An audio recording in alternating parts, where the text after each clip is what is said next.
অনেক ব্যক্তির মনে একটা প্রশ্ন জাগে আমাকে আর রাধাকে নিয়ে। বলেন যে না আমি আর রাধা একসাথে থাকি, না আমাদের বিয়ে হয়েছে।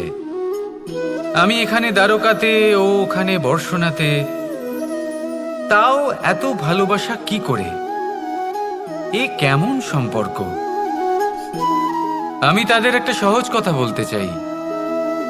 আপনি কখনো আয়নার দিকে দেখেছেন?